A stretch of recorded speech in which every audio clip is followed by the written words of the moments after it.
Hello बच्चों, आज हम लोग chapter our environment class 10th का एक बहुत इंपॉर्टेंट टॉपिक इकोसिस्टम डिस्कस करने वाले हैं ना।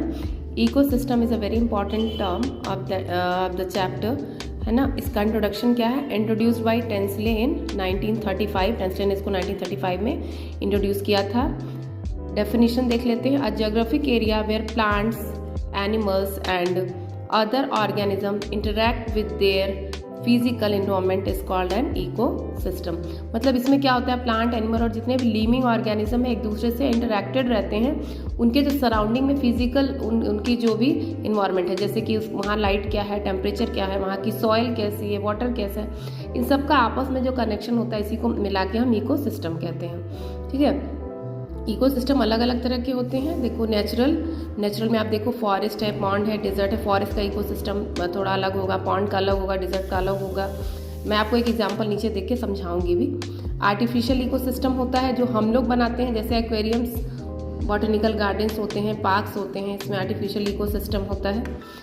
इकोसिस्टम के कंपोनेंट्स कौन कौन से हैं? बायोटिक कंपोनेंट्स, जिसमें सारे लिविंग ऑर्गेनिजम्स आते हैं, आप देख सकते हो। प्रोड्यूसर्स, सभी को पता है ग्रीन प्लांट्स प्रोड्यूसर्स हैं। कंज्यूमर्स आएंगे, जितने भी एनिमल्स होते हैं वो कंज्यूमर्स होते हैं। उसके बाद डीकम्पोजर्स आते हैं। डीकम्पोजर्स में मेनली हमारे माइक्रो ऑर्गेनिजम्स आते हैं। ठीक है। अबायोटिक में नॉन लिविंग कंपोनेंट्स आते हैं, जैसे कि soil, light, water, temperature etcetera. ठीक है। और भी कुछ हो सकता है, वेदर भी यहाँ हो सकता है। तो ये नॉन लिविंग है। बट आप देख सकते हो बायोटिक और अबायोटिक दोनों ही एक दूसरे से किस तरह से जॉइंट है।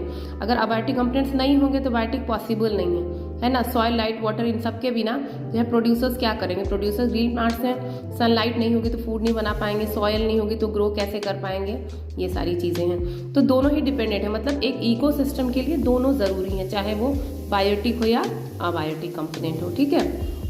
उसके बाद देखो, मैंने बहुत ही शॉर्ट में इसको बनाया है ताकि आपको समझा सकूं। मैं इस चैप्टर से 2 वीडियोस और लेके आऊँगी, जिसमें आपको फूड चेन, फूड वेब ये बताऊंगी, ट्रॉफिक लेवल्स क्या होते हैं। बाकी एक ओजोन के ऊपर आएगा पूरा, जिसमें मैं ओजोन के बारे में भी बताऊंगी, ओजोन गैस, ओजोन लेयर। ठीक है। देखो example, food chain in a grassland ecosystem. एक ग्रासलैंड इकोसिस्टम की फूड चेन कैसी हो सकती है? ठीक है। ग्रासलैंड में क्या क्या होता है बेटा, उसी को मिला के ग्रासलैंड फूड चेन। जैसे ग्रास हो गई, ठीक। ग्रास को कौन खाएगा? इंसेक्ट, इंसेक्ट को फ्रॉग, फ्रॉग को स्नेक, स्नेक को ईगल, ईगल को ईगल। मतलब ये अब देखो लास्ट में ये जो है वो 4th नंबर का कंज्यूमर है। बाद में जब भी ये डेड एंड डीके हो जाएंगे, मर जाएंगे, लास्ट वाला कंज्यूमर जो होगा उसको अगर खाने वाला कोई नहीं है तो ऑब्वियसली वो एक टाइम पे डेड होगा।